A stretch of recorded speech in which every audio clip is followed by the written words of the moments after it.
नमस्कार, आप देख रहे हैं हिमस्टार। आपका बहुत बहुत स्वागत है हिमस्टार हिमाचल प्रदेश का आपका अपना चैनल। आइए शुरू करते हैं हिमाचल से जुड़ी कुछ मुख्य खबरें।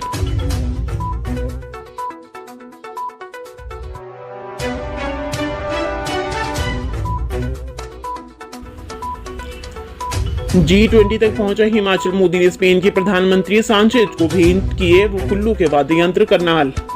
प्रधानमंत्री नरेंद्र मोदी ने देवभूमि हिमाचल की जनता से जो वादा किया था वह G20 शिखर सम्मेलन में उन्होंने पूरा कर दिखाया है। मोदी ने G20 शिखर सम्मेलन में हिमाचल की कला को प्रोत्साहित करने की बात की थी। उन्होंने स्पेन के प्रधानमंत्री पेड्रो सांचेज को करनाल की जोड़ी भेंट की है। मोदी बाली में G20 शिखर सम्मेलन में भाग लेने गए हैं। वहाँ पेड्रो सांचेज ने भेंट के दौरान उन्हें पारंपरिक वाद्य यंत्र करनाल दिया। इससे पहले भी मोदी हिमाचल की टोपी, शॉल व अन्य पारंपरिक उत्पादों को विदेशों के राष्ट्राध्यक्षों को भेंट कर प्रोत्साहित कर चुके हैं। मोदी हिमाचल को अपना दूसरा घर मानते हैं। यहाँ के उत्पादों को वैश्विक मंच पर स्थान दिलाने का भरसक प्रयास कर रहे हैं। स्पेन के प्रधानमंत्री को भेंट किए करनाल की जोड़ी मुख्यमंत्री जयराम ठाकुर के गृह विधानसभा क्षेत्र सराज के हस्तशिल्पी वीर सिंह ने तैयार की है। एक जोड़ी करनाल बनाने में एक शिल्पी को 12 से 14 दिन का समय लगा था। दोनों करनाल का वजन करीब 5 किलो है। करनाल बनाने में पीतल का प्रयोग हुआ है। करनाल अक्सर लोक उत्सवों व देवी देवताओं के वाद्य यंत्र के रूप में प्रयोग होता है। देव प्रस्थान से पहले वजंत्री करनाल से नाद करते हैं। स्पेन के प्रधानमंत्री को करनाल की जोड़ी भेंट कर मोदी ने पूरे विश्व का ध्यान हिमाचल की कला की ओर आकर्षित किया है।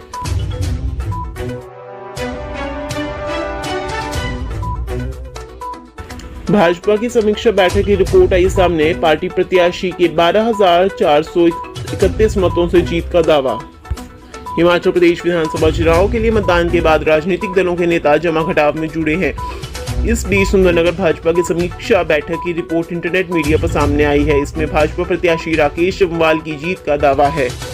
कांग्रेस की बढ़त दिखाते बूथों में सोहनलाल ठाकुर के बूथ खुराहल के 7 सलापड़ 1, सलापड़ 2, सलापड़ 3, चनोल, घांगड़ू 1, जामला, खलक, चौगान, बटवाड़ा, धवाल, जार, थूजरल, बल्क, करला, हाड़ाबोई, बाली, बटाड़ी और सोझा शामिल है। निर्दलीय अभिषेक ठाकुर को मात्र टिहरी बूथ पर ही 42 मतों की बढ़त दिखाई गई है। राकेश जम्वाल को रसमाई स्थित अपने बूथ पर 190 मतों की बढ़त बताई गई है। इस बूथ पर राकेश जम्वाल को सबसे अधिक 300, सोहनलाल को 110 और अभिषेक ठाकुर के पक्ष में 49 मत पड़ने का दावा किया गया है। खुराहल में सोहनलाल ठाकुर को 250 मतों की बढ़त दिखाई गई है। यहाँ पर उन्हें सबसे अधिक 380, राकेश जम्वाल को 130 और अभिषेक ठाकुर को 30 मत पड़ने का दावा किया गया है। प्रस्तावित शीट में निर्दलीय अभिषेक ठाकुर को उनके स्वयं के बूथ पड़ों में भी बढ़त नहीं दिखाई गई है। यहाँ पर राकेश जम्वाल के पक्ष में 235, सोहनलाल ठाकुर को 175 और अभिषेक ठाकुर को मात्र 80 मत दर्शाए गए हैं। इस बूथ पर भी राकेश जम्वाल को 57 मतों की बढ़त मिलने का दावा किया गया है। रिजल्ट शीट के प्रस्तावित होने के बाद अब क्षेत्र में चर्चाओं के साथ राकेश जम्वाल को बधाई देने वालों का सिलसिला भी शुरू हो गया है।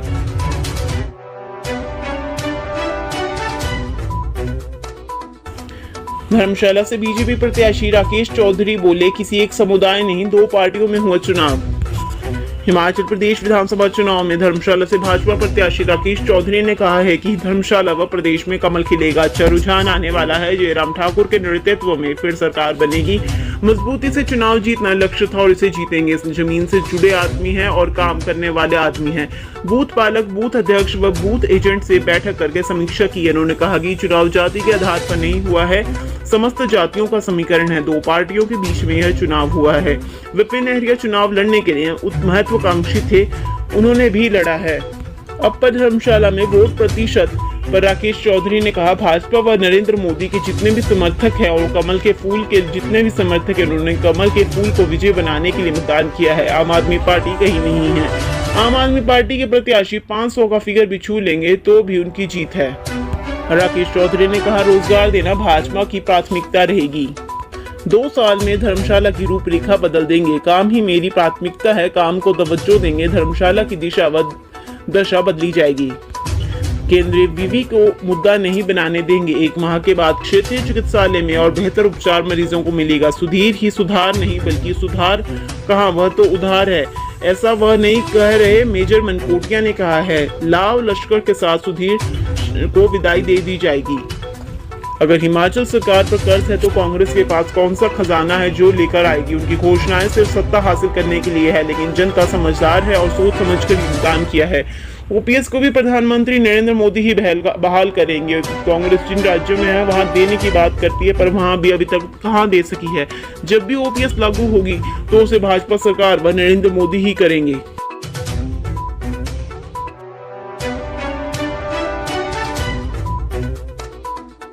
हिमाचल प्रदेश विधानसभा चुनाव में मतदान के दौरान मतदाता पहचान पत्र का प्रयोग करने में द्रंग विधानसभा क्षेत्र जिला मंडी में प्रथम रहा है।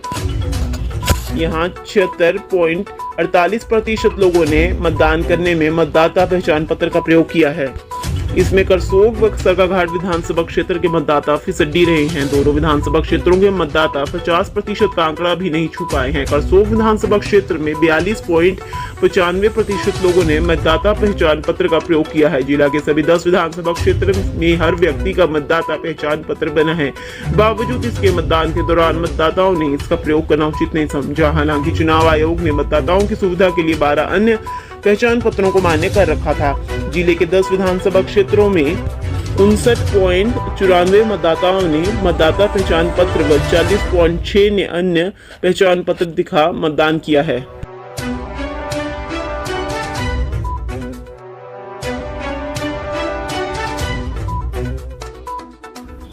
आईओए एथलीट आयोग के सदस्य बने मनाली के शिवा केशवन 10 सदस्यों को टीम में शामिल। देश के लिए जीते हैं 10 मेडल।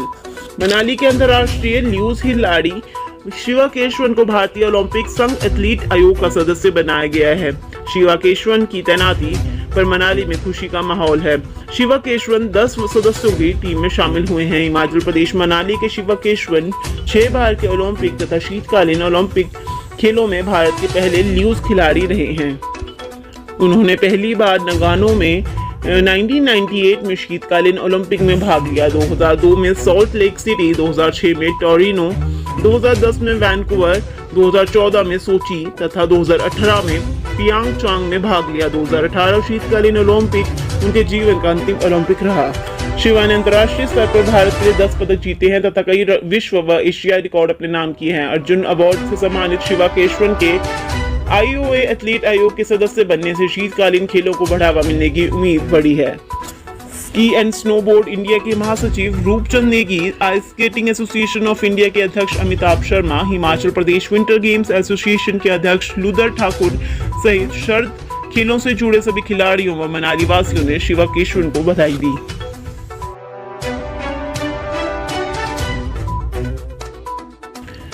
केंद्र सरकार की ओर से फंड जारी न होने पर रुका नाहन मेडिकल कॉलेज भवन का निर्माण कार्य। जिला सिरमौर में लोगों को बेहतर स्वास्थ्य सुविधाएं मुहैया करवाने के उद्देश्य से बनाए जा रहे मेडिकल कॉलेज भवन के लिए केंद्र सरकार की ओर से फंड जारी न होने पर रुका नाहन का निर्माण कार्य। तय अवधि से 1 वर्ष बाद भी भवन का निर्माण कार्य केवल 20% ही पूरा हो पाया है। ऐसे में आधुनिक सुविधाओं से लैस भवन अभी केवल सपना ही दिखाई दे रहा है। टीचिंग ब्लॉक का कार्य पूरा नहीं हुआ है, जबकि मेडिकल ब्लॉक का कार्य शुरू नहीं हो पाया है।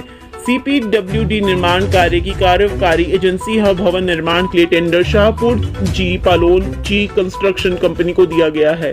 कंपनी ने अब भवन का निर्माण कार्य बंद कर दिया है। कंपनी पदाधिकारियों का कहना है कि एजेंसी की ओर से फंडिंग न होने से कंपनी घाटे में चल रही है। वहीं अब जब टेंडर दिया गया था तो कंपनी को जमीन क्लियर देने की बात कही गई थी। कंपनी ने जब काम शुरू किया तो टीचिंग ब्लॉक की जमीन भी पूरी तरह से क्लियर नहीं थी। इसके अलावा मेडिकल ब्लॉक की जमीन अभी भी क्लियर नहीं है। 260 करोड़ के बजट में तैयार होने वाले इस भवन का 250 करोड़ का टेंडर कंपनी को जून 2019 में दिया गया था। जून 2021 में यह कार्य पूरा होना था। दिसंबर 2021 में फॉरेस्ट क्लियरेंस मिल गई। अब तक टीचिंग ब्लॉक की केवल 70% निर्माण कार्य हो पाया है।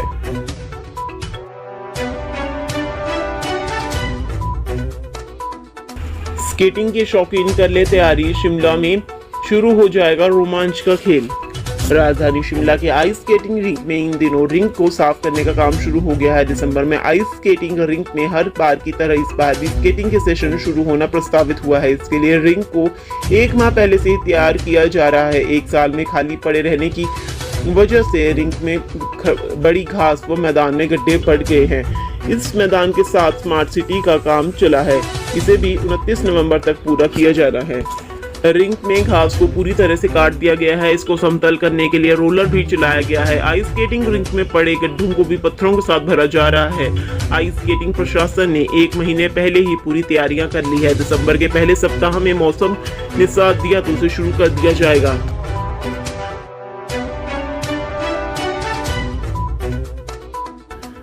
सर्दी में सुबह की सैर के दौरान दिल के रोगी को अपना खास ध्यान रखना चाहिए। इस मौसम में स्वास्थ्य के प्रति सजग रहें। सर्दी में हृदय और सांस के रोगियों को थोड़ी एहतियात बरतने और नियमित व्यायाम और दवाओं की जरूरत होती है। रक्तचाप और हृदय रोगियों को ठंड में विशेष ध्यान रखते हुए खुद को पूरी तरह से गर्म कपड़ों में ढककर सैर के लिए निकलना चाहिए। सैर के दौरान यदि बाहर व्यायाम करते हैं तो पहले शरीर को पूरी तरह से हल्की कसरत के साथ गर्म करें। इसके बाद ही व्यायाम शुरू करेंगे। यदि ठंड ज्यादा है तो हृदय के रोगी के मरीज को सुबह थोड़ी देर के बाद सैर के लिए निकलना चाहिए। सर्द हवा और ज्यादा ठंड होने पर बाहर नहीं निकलना चाहिए। यदि कहीं जाना जरूरी है तो शरीर को गर्म कपड़ों से अच्छी तरह ढककर रखें। मफलर, टोपी व दस्ताना ने जरूर पहने। घी, तेल सहित चिकनाई वाला भोजन ना करें। खाने में हल्का नमक खाएं। दवाएं समय पर लेते हैं और समय समय पर डॉक्टर से स्वास्थ्य परीक्षण कराते हैं। दिल के रोगी के लिए सैर बेहद जरूरी है। दिल के रोगी को स्वस्थ आहार और प्रतिदिन उचित नींद लेनी चाहिए। मरीजों को किसी भी रूप में धूम्रपान या तंबाकू का सेवन बंद कर देना चाहिए। साथ ही मधुमेह और उच्च रक्तचाप को भी नियंत्रित करना चाहिए। वह अधिक वजन होने पर मोटापा कम करना चाहिए। नमक का सेवन कम करें। सुबह जल्दी सैर पर ना निकलें। नशे से दूरी बनाकर रखें। व्यायाम भी आराम से करना चाहिए। आईजीएमसी शिमला के हृदय रोग विशेषज्ञ अरविंद कुमार का कहना है कि दिल के रोगी को सर्दी में अपनी सेहत का ज्यादा ध्यान रखने की जरूरत होती है। सुबह की सैर के दौरान उन्हें शरीर की गर्म कपड़ों से अच्छी तरह ढककर रखें। दिल के रोगी को डॉक्टर की सलाह के बगैर कोई भी दवा बंद नहीं करनी चाहिए।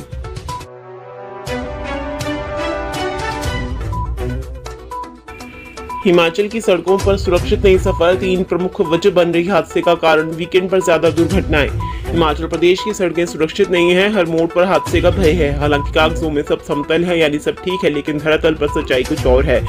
पहाड़ी प्रदेश की संकरी सड़कें हर वर्ष लोगों की जान ले रही है। काश वाहन कागजों पर ही चलते तो हादसे भी नहीं होते। यहाँ ब्लैक स्पॉट है ना अवैध कट।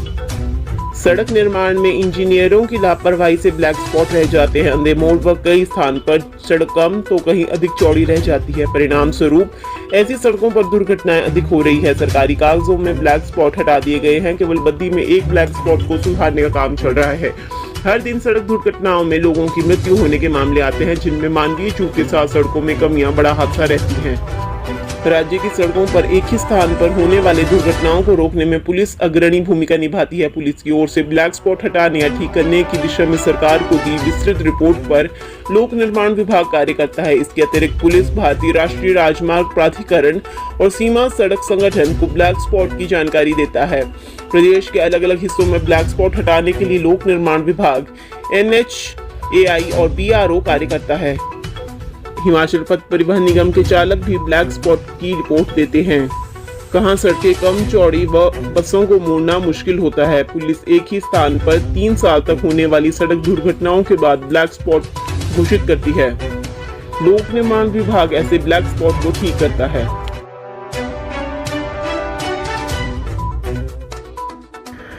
प्रदेश में बर्फबारी होने से 100 से ज्यादा सड़कें बंद हैं। प्रदेश के कुछ हिस्सों में बर्फबारी का क्रम लगातार जारी है। वहीं अगले 7 दिनों तक अधिकांश हिस्सों में बादल छाए रहने की संभावना है। जनजातीय लाहौल स्पीति व किन्नौर की ऊंची चोटियों पर हिमपात होने की संभावना रहेगी।